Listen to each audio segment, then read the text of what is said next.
Good morning. This is the one and only Shay all day at ShayBC7. Got the news for you this morning. And this topic is one that I've been really wanting to get on, especially now that we're in 2025 and it's a new year. And some of us are probably purging some relationships that haven't been beneficial to our spiritual, emotional, professional growth. And one of the things that society is a little bit blind to is the inner workings of how we get to point A to point B, especially in our interpersonal relationships. And when a narcissistic individual sends their flying monkeys, and these are individuals that may not know that they are participating in the triangulation game of someone with a troubled relational style. They think that they're, assisting in the goodwill of connection and things like that. And so I'm laughing because, like, to me, with all the experiences that I've had so far in my life with dealing with toxic individuals and the way that they use relational aggression and a lot of methods by proxy to sort of remain in control of relational dynamics. I had a recent experience. This was a long time coming. Many times do you forgive your enemies? 77 times, 700 or something along there. It had the number 7 in it. But I've forgiven this person many times over, many times over. And finally I was at my wit's end because this person did something that was just a no-no, huge no-no. You do not say things that I revealed to you in confidence that were vulnerabilities for me and use them as emotional collateral to cause immense damage. And the grand finale of all of this, when God was like, you do not physically try to harm me. This person actually took out a sharp object, and they're a lot smaller than me. So now it's been like probably almost a month since I blocked, cut off all methods of contact so this person cannot access me. I even stopped going into split places and spaces and areas and routes, etc., because there's flying monkeys. So not only do I have to limit access with this individual, but all of the other people that may be well-meaning that don't quite understand, because you become an adult, people will eventually see what people show them. You don't have to go out there like a newsboy or newsgirl and shout, hear ye, guess what, so-and-so is an a-hole, F them, do not deal with them. Because let me tell you, these people are professionals at showing their whole behind. They do a whole 360 and they pop it back to the 180, okay?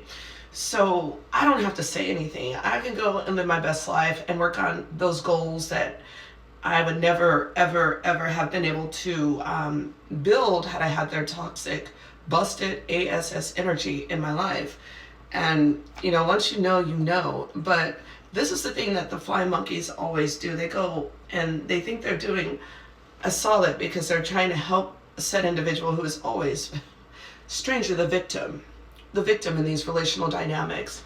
Oh, I think you should give so-and-so another chance. I really think they mean you well. I think they're your friend. Well, that's because they haven't shown you their toxic side, because they may need you for something. But that's none of my business, okay? All I know is that this person is not going to work for me, especially when you extend grace and then, they have this streak of envy and jealousy. Because what you may not realize is that you need people, and when you have a toxic, rotten egg in your circle, they can ruin other relationships and potentials for relationships, because you can only be in one place at one time. And this person, if they are maladaptive, they're probably in other people's ears, ruining and slinging mud on your name. And so you come, and these people already have a skewed idea who you are. And there's there's no way except for time, over time, for them to consistently see that there's been some falsehoods, which doesn't bode well for that person that's kind of been, just tarnishing your name, dancing, like making wine, not the good kind of wine. But so, 2025 is a new year, but there are some things that are definitely burning off in the ethers. LA County can speak for itself. Other parts of the world, some of these other major events that have occurred. But as far as our relationships and being really realistic as far as who and what we allow, as far as our mental, psychological, emotional boundaries. These are things that are very personal to us. So don't let somebody gaslight you because they're having a different experience with that person. Like, remember, predators are very cunning. They know what to show to whom, and they know who realizes who they are. And so they want to divide and conquer as much as possible. They don't want the left side speaking to the right side. So trust your instincts. Trust what you've experienced. Trust what your body's telling you. If this person has caused relational aggression and harm in your life, you notice every time this person is engaged in your life and professional dynamics fall apart, goals tarnished, connections, what happened? There are so many levels I can go with this, but for those of you that have experienced this, you know that there are some people that you just need to do an about face, go the other way. You don't have to sling mud back on them, but your character will speak for itself. Your character is directly connected to you. It is a form of social credit that is measurable by observation. People use words all day. We have politicians, we have marketing advertisement people. They tell you all day what would benefit you in your life if you have X amount of dollars. But this is something that you can't buy. You can't really buy character. I mean, there are some people that do that type of thing, but it doesn't bode well in the long term. We know this, if you live long enough. For some of us that are just now gaining access to our bearings and who we are socially and how we want to show up in life, I wish I would have known this in my 20s.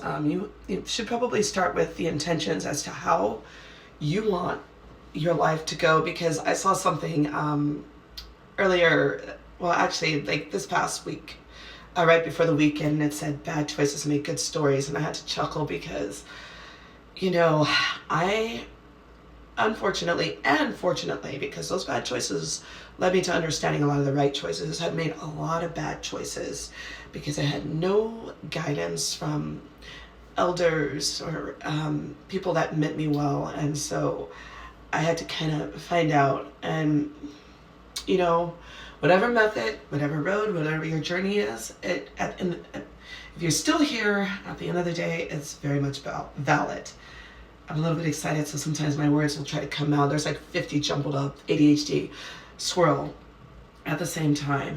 But just know, don't let somebody who thinks they're doing a solid for the person who is, quote unquote, the victim, sway your judgment as to why you cut person A off, especially if person A is an a-hole and should be cut off. Anyways, I'm gonna get ready for a meeting that I have scheduled in about 45 minutes, but I hope you guys have a fantastic rest of your week. I love Mondays. I don't know why Mondays got such a bad rap. Mondays are amazing because you really get to set the tone and the intention for the week and see how it goes. We only have one life. Don't pressure yourself. You got to chew your food into smaller pieces so you can swallow it. There's a reason why there are these processes that are palpable in smaller portions. Anyways, this has been Shay BC7, also known as Shay All Day. I'm signing off. Cheers.